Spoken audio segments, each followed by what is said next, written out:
relax muna kami dito. Bale, sa Malapascua pala kami. And, tingnan nyo naman. Fresh buko juice.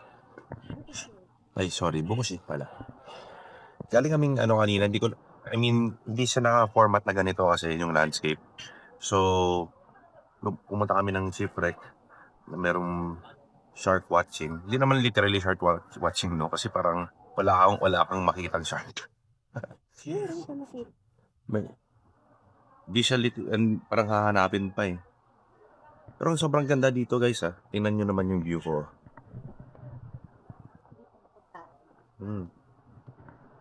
Sobrang worth it. Malapascua actually dito lang pala yan sa Cebu. First time ko pumunta dito. And ipapakita ko din sa inyo yung saan kami nagstay. Which is nasa other side of Cocobana. Other side, parang medyo sa likod ng tinatambayan namin ngayon. And dito kami muna mag-spend ng time dito sa North Beach. And pagkatapos niyan, mga siguro after lunch, ayun, babalik kami doon and mag-shot na ng konti. And then sa Sabado, babalik na kami doon sa Cebu. Grabe, painit ng sobra dito pero worth it naman. Para siyang Boracay guys, kasi yung sand is sobrang fine. White sand niya sobrang fine talaga. And talagang literal kung sa malayo pala makikita mo sobrang puti ng isla na to. Itong part na to yung binanggit ko kanina North Beach, sobrang worth it talaga. At meron ito yung mga tambayan niya dito. One of the restaurants dito. Ayan. Diba ang chill? Tamang-tama to for summer vacation or with family or with your wife or partner or whatever. That's solid siya. Ito na yun, part 1 ng agenda. Iinom na kami ngayon. Yes. Sayang naman kung hindi ka iinom nasa harap ka ng dagat, diba? Sobrang recommended. Hindi ko naman sinasabi hindi naman ang BI, no? Pero like hindi ko naman talaga. Pero masasabi ko na lang ito. Masarap uminom kung nandito ka malapit sa dagat. Especially beer. Kung sino dyan or sino nag-agree sa akin, comment down below na lang.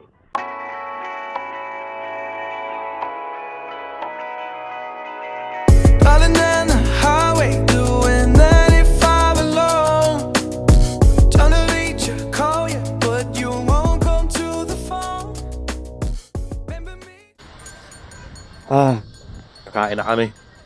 Pero siyempre, uminom kami kanina. Sabi ko kanina, no, uminom kami ngayon o inom na lang kami pagkatapos kakain. Actually guys, to be honest lang, legit to kung nandito talaga kayo. Sinabi ko na kanina na sobrang fine ng buhangin dito. Going back, sinabi ko, kung for example na pumunta kayo ng ganitong lugar, especially sa Malapascua, i-emphasize ko na ang sarap tumambay dito. Yung isang beer siguro kulang yan sa inyo. Yung alak, beer lang, masuggest ko talaga beer, hindi yung mga hard and hindi hard. Kasi parang beer kasi may iba yung tama kung nandito ka sa dagat Sure. Parang ninulure ka na magstay pa dito kung nakainom ka ng beer. Parang the beach. Ayun nga. Huwag naman yung mukha. Ayun nga, papakita naman nila yan Ayun Ang ganda, sobrang blue. Parang may isang pattern. Or layers of colors na blue. Galing, no?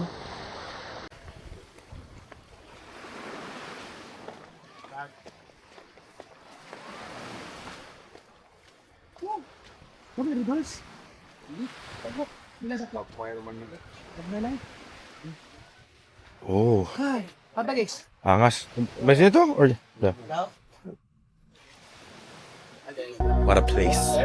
Solid.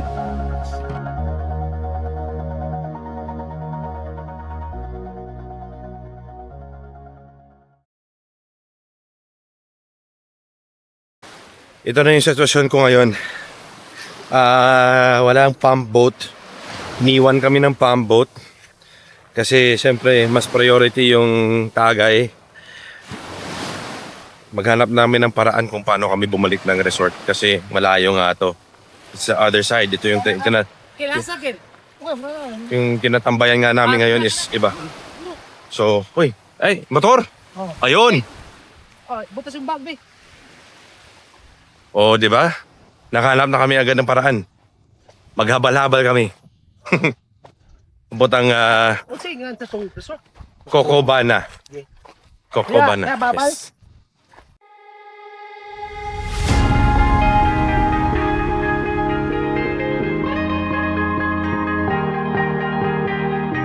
Oh yeah, oh yeah, oh yeah, oh yeah, oh yeah, oh yeah, oh yeah, oh yeah.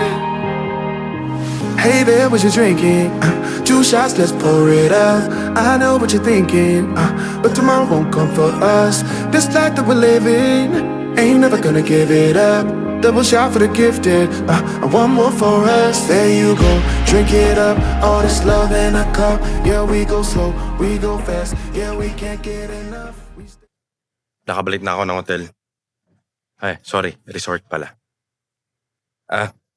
Sobrang na-enjoy ako. Kasi hindi ko na-expect yung mga kalsada dito. I mean, hindi ko lang nakunan, sayang yun. Pero meron talagang slope na sobrang steep. Kung ikaw mag-aangkas ka, siguro parang kakabahan ka. Pero sobrang worth it. Masasabi ko, this is the best adventure. Kung dito kayo sa Malapascua, pupunta kayo dito, marami talaga kayong ma-discover. Everything is parang to be explored pa by a first timer. Yun ang masasabi ko. As a first timer ha, parang 3 days, parang mabitin, parang bitin pa siya for me. Parang tama-tama siguro 1 week para maikot mo yung Malapascua. Sobrang solid. Ito na. Ano ba to? Part 3, stage 3. Ano ba masasabi ko dito? Pero bibili kami ng alak ulit pero malapit na sa resort, di ba? And ito yun, yung vibe. Dito sa resort namin, South part, no? Oh. South part ng... by the way, ito pala si Kuya Michael. Hi Ayan. guys. Kung itatag ko lang, lagay ko na lang yung yung information, isang Dito photographer. tayo. Ay, dito. Dito tayo. Ayun, kung merong certain event, kung meron kayong gustong picture, whatever, ayan. Search lang Michael Tahimik guys. Ayun. Gusto mo magpa-picture. Video pa. Ay, Sa bahala. Mga gwapo mo. Yeah, gwapo maglahan. So that's the end of my vlog, guys. Pabalik namin ng Cebu. And hindi ko nakunan lahat literally kasi syempre party muna, di ba? Enjoy muna. Pero so far masasabi ko dito sa Malapascua, worth it. At nakita niyo naman siguro yung mga videos ko doon. May bagong tambayan, yung North Cafe doon sa may North Beach. Sobrang relaxed na place. So kung ako sa inyo, pumunta na kayo dito sa Malapascua at enjoy niyo yung view, yung beach dito. At pagbilihan, tama-tama naman. Sakto lang. Reasonable naman yung bilihan dito. So hindi talaga kayo ma-frustrate. Okay? Thank you so much for watching. Ingat.